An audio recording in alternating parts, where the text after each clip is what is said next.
Now, let's proceed to another type of special journal, the sales journal. For the sales journal, we are going to record all the transaction about sales, okay? It might be on account or through cash. So, let's compare the columns of sales journal to other type of special journal. For the sales journal, it is almost the same with the number of columns for purchase journal. So, we have here 2, 4, 6, 7 columns and 2 for debits, 2 columns for debits and 1 for credit. Okay? So, for the first column, andyan makikita nyo yung date. Second column, sold to. So, kadalasang nire-record natin dito is the name of the person who are involved for a certain transaction. For the terms, okay, ang i-include mo lang dyan, of course, it's either cash or the term itself, kung on account na nangyari yung ating transaction. For the folio, ayan, just mark check kapag ito ay true cash. Okay, for the debit and for the debit, we have accounts receivable. Okay, accounts receivable. Ayan, iklian lang natin para magkasya siya dun sa may ano. So, automatic once you see this one, accounts receivable yan. And cash sales.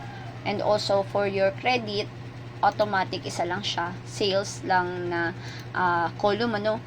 So, kung ano yung mga amount na in-include mo is either on accounts receivable or cash sales, must be the same to the column of your credit sales. Okay? So, we have here now things to remember. Okay? Top 1 nga lang actually. 1 requirements lang hinahanap natin for this, for recording under sales journal. So, we have all about sales. Ayan, all about sales. So, mapa-cash, sabi ko nga, mapa-cash or mapa-on account. Okay, utang. I-record natin siya basta benta. Okay? So, let's begin na with January 1. Doggy invested cash, 520,000. This is all about capital, hindi po natin siya i-include. Merchandise, 10,000.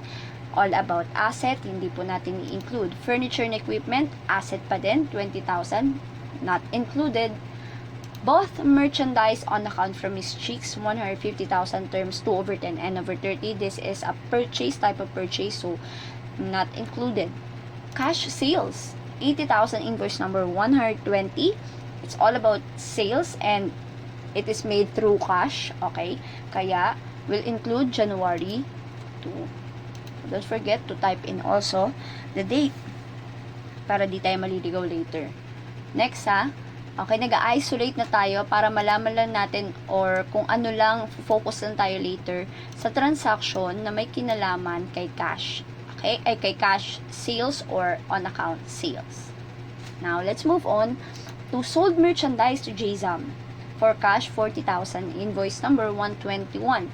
So, here, ayan, kung makikita ninyo mga anak, ito ay sold. Kapag sinabing sold, di ba, ang kambal ng term niya is sale yan. Sales yan. Okay? So, i-copy rin natin kasi yan ay benta. Okay, and then the date is January 3. Paid Anthony 2,000 for advertising. Advertising expenses is not included. Open the current account with DBO Bank. Yan, initial deposit is 130,000. All bank accounts or all the transactions about accounts, about Banco is not included. So, let's move on to another transaction. Same date, January 6. Receive a credit memo, 4,000 from Miss Cheeks for the merchandise returned to them. Is it about sales? No, it's about return merchandise. So, not included. Deposited at the bank, bank is not included. Deposited to DBO, bank is not included. Paid 1,000 of some supplies expense from Camille store. Oh, how about this one? We paid for a supplies expense is not included. Cash sales, 30,000. Invoice number is 122. This is a sales. Include natin yan. How about the amount? Ano yung magkano yun? Ano nga date yun? 9. Okay? So, lagay din natin yung 9 here. Okay? And then, how about this one? Account sales to Alex Gonzaga. 60,000 invoice number 123, terms 1/10, N/60 included po yan. Kasi nga, sabi ko nga mapa-cash or on account included pa rin. How about account sales to Daddy Rob? Ito kay Daddy Rob to. Okay, nagbenta tayo ng 80,000 invoice number 124, terms 2/10, N/20, account sales yan, benta yan, copy natin, then paste it here. Then same date pa rin, 9.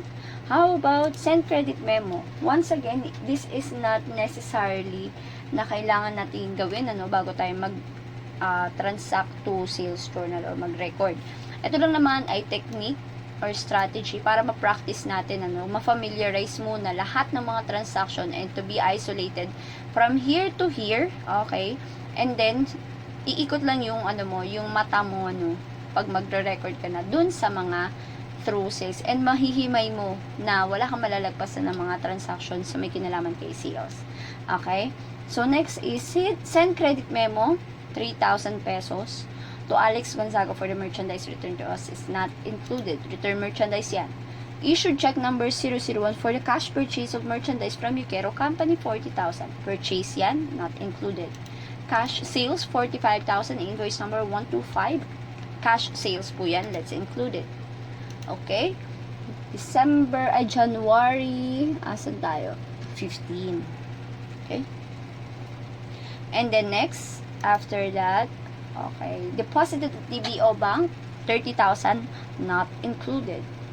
16.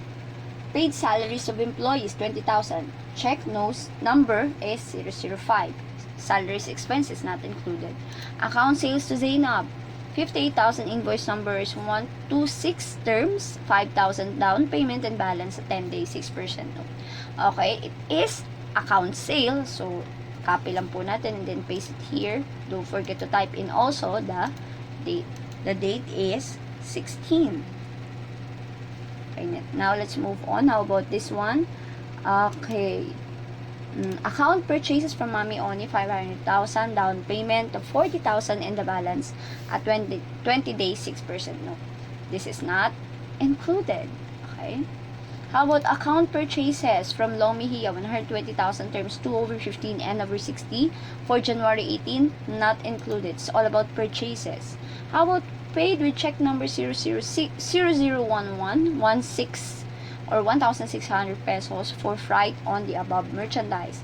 It's all about delivery or freight, okay, freight expenses not included. How about receive a check from Alex Gonzaga in full settlement of his account on January 6. So this one, full payment. Okay, it is all about sales, benta natin kay Alex Gonzaga. Nakapagbayad na siya. Pero, ang pinag-uusapan lang natin, lahat ng mga transaction na nakabenta ka, maybe through cash or on account, pero lahat ng full payment will not be included on recording under sales journal. Always remember that, lahat lang ng transaction made on cash or through account, pero full payment of these transactions is not included for the sales journal. Okay, next, so this one is not included. How about paid in full the account to Miss Chicks with check number 007, not included. Cash sales, 25,000, invoice number 127, the amount was deposited with DBO. So this one is cash sales. Sama natin yan. The date is January 21.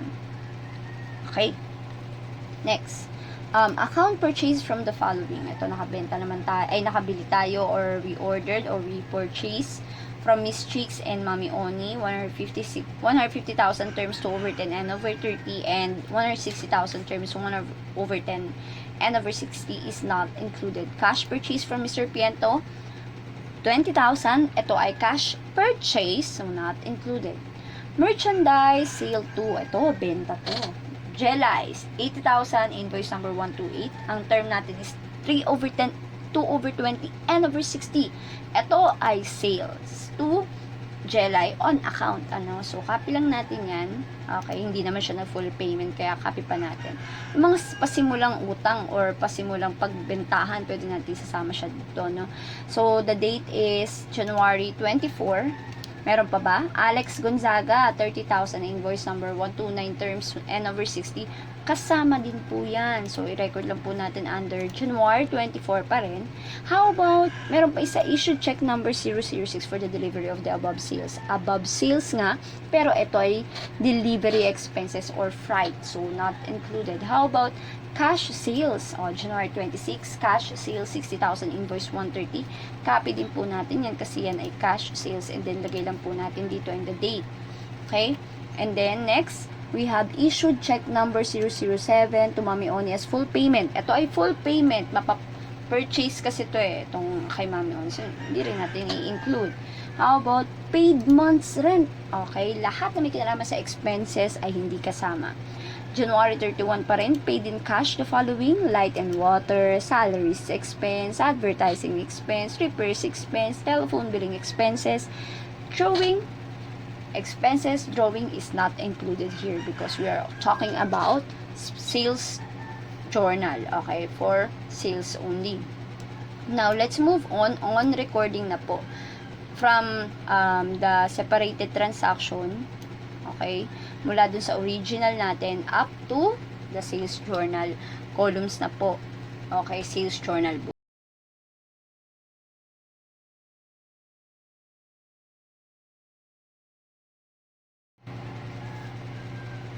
Yan. So, ang gagawin na natin is to transfer na natin tong information na to and i-record na natin dito sa sales journal. Let's have first January 2 or 1/2. Yan. Of course, sold to. Kanino yan? Okay? Ganun lang lagi yung question, ano? Kanino kanino tayo nakapagbenta noong, okay, January 2.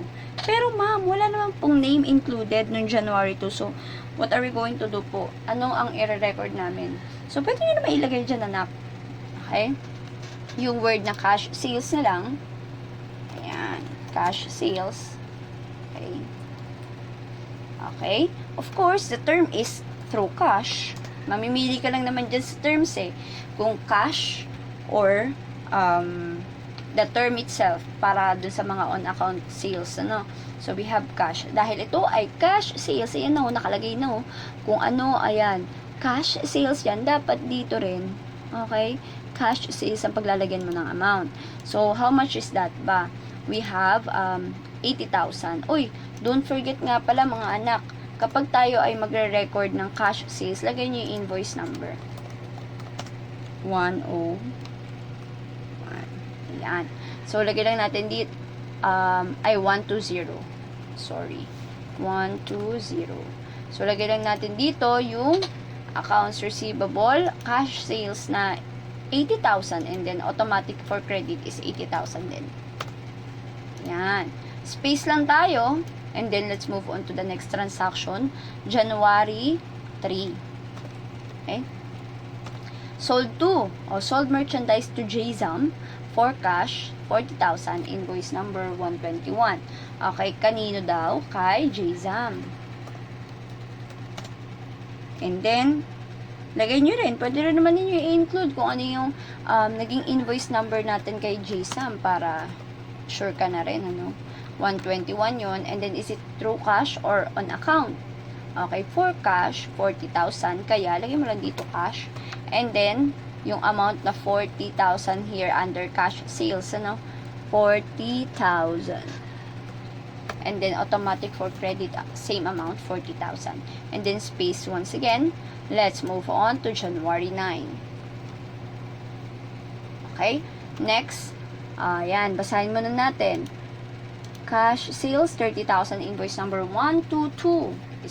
Sold to, walang pangalan, kaya lagay mo lang yung cash sales and then the invoice number 122. And then, of course, automatic yan because it is cash sales. Automatic ang terms natin is made through cash. Sabi ko nga sa inyo, kapag mga later na natin pagkatapos natin i-transact lahat, saka na tayo mag-check sa folio. Okay? Cash sales, cash here, no?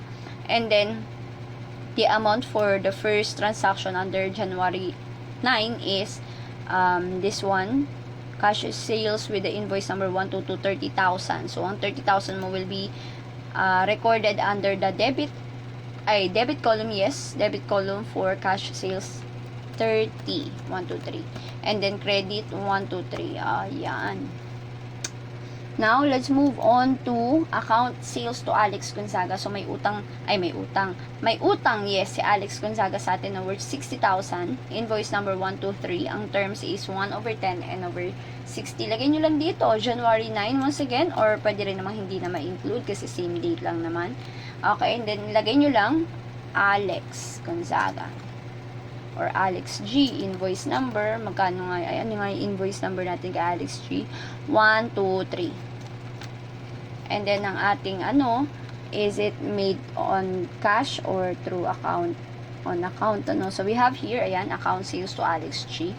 Account sales, alagay mo yung terms, 1/10, kasi utang nga. 1/10 and over 60. And then, since ito ay on account, kasi kapag ganito, lagi nyo tatandaan, kapag ganito ang nakalagay sa terms niyo, automatic yung amount niya.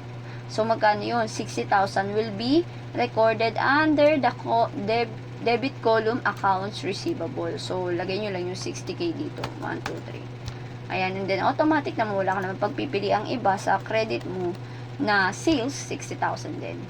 Okay, and then space once again here to before you proceed to another transaction, through proceeding to another recording of transaction. Ayan, so we have here, ayan, account sales to Daddy Rob, 80,000, invoice number 124, terms 2/10 and over 20. Lagay mo lang dito yung date, pwede hindi na, same date pa rin naman with January 9.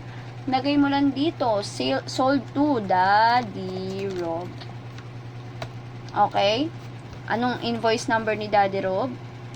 124. Yan. Tapos, okay, ang amount niya, ang terms niya is 2/10 kasi ito ay on account sales, 2/10 and over 20.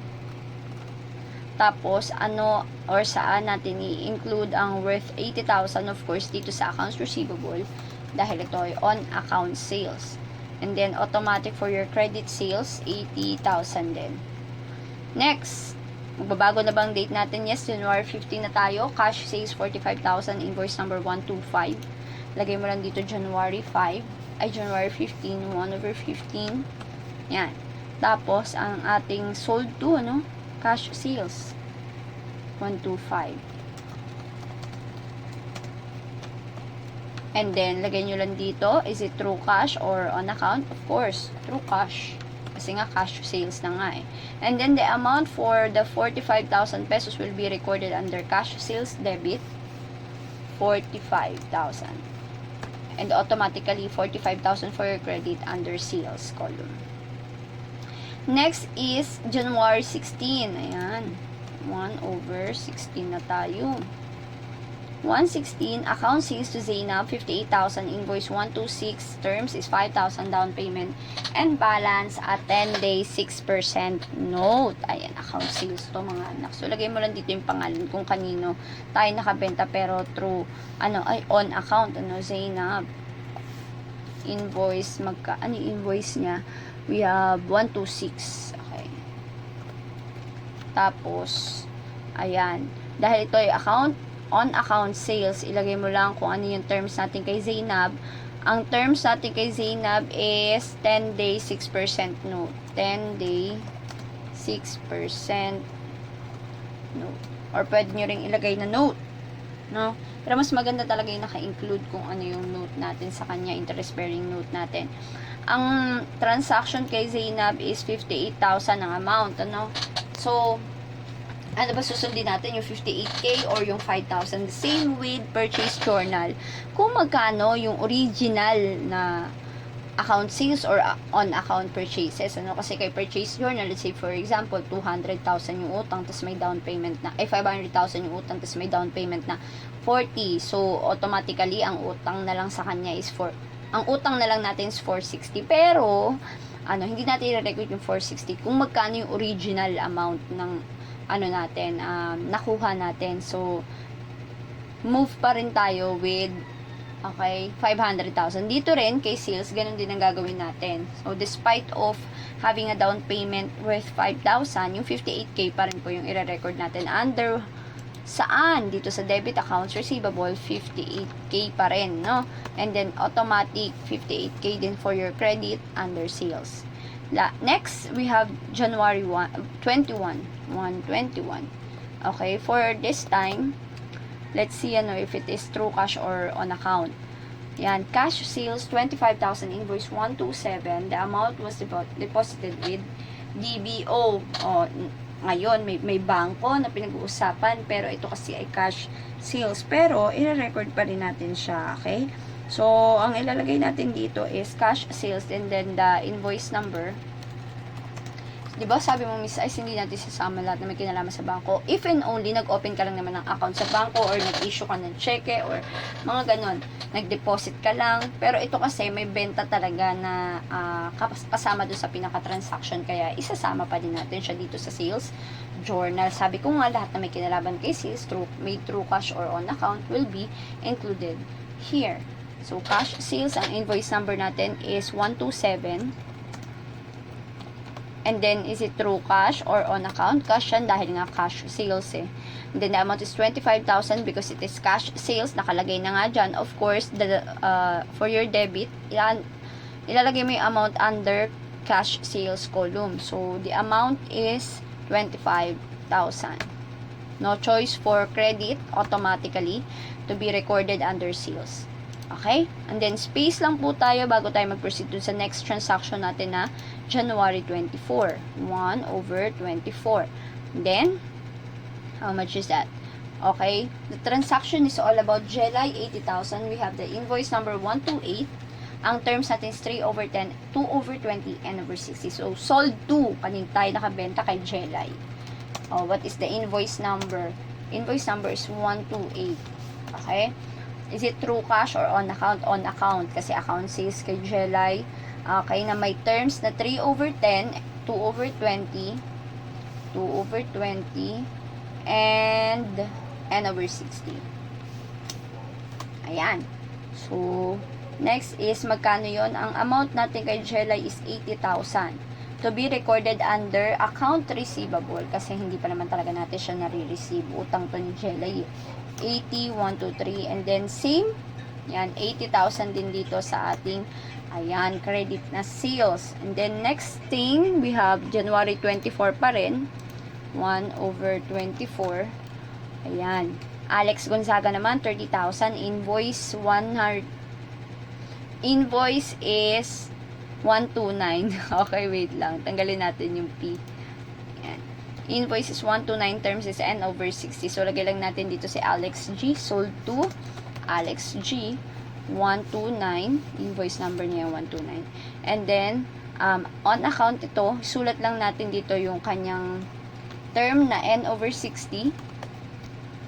And also, the amount, since ito ay on account, na 30,000 will be recorded under the accounts receivable, 60,000.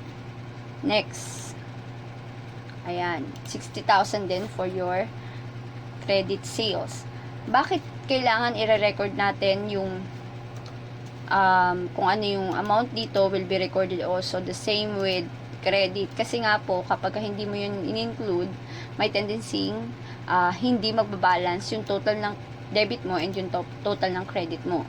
And lastly, for January 26, okay, ayan, 126, ilagay lang natin cash sales 60,000, invoice 130, since we don't have name here, at ito naman ay made through cash.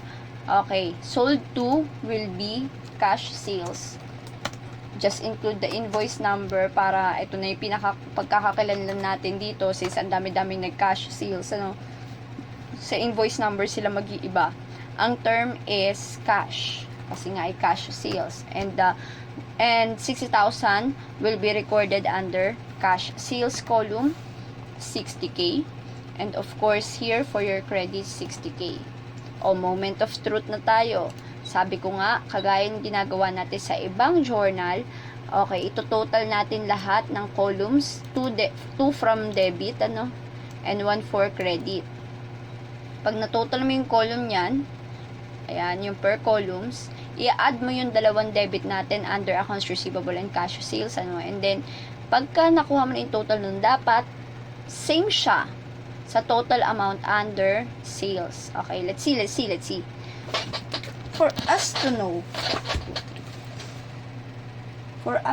ano, kung ano, okay, kung ano ang, at kung paano makukuha ang sum, yan, ng per column, just type in sum equals sum, open parentheses, and then from top to bottom ang ating pagdrag, ano, and then close parenthesis equals, ayan, 33,000, 338,000 for the first column, accounts receivable, and then drag nyo lang, kapag nakita nyo na tong ano, ayan, yung T-type na yan, okay, so yan, let's see. So, kung makikita ninyo, hindi nyo pa totally, ayan, make sure kung 618,000 din ba yung total ng dalawang, column na to. So, add pa natin ulit. Sum total pa uli natin itong dalawang ito. Yan. Equals. Uy, ayun na nga po. Nakita nyo na, no? So, we have the same amount ng debit. Pag pinagsama natin accounts receivable and cash sales, we have 618,000 here and also 618,000 here. Okay, ayan, para magpantay lang sila. Makita ninyo, hanggat maaari nga, i-double roll natin yan. So, ito, palitan lang natin ng kulay, magiging blue. Ayan, para makita nyo na, ayan. Kapag baka malito kayo, bakit naging green yun. Wala namang kinalaman yun. Pero, kasi nga dinrag lang natin ganun. So, nag-automatic yung kulay dito. Nag-same lang here, dito. Kaya binago natin, ayusin pa natin ulit para mas match na match. Ayan. Okay, so we have 618 from your credit and 618,000 for your debit. That's it.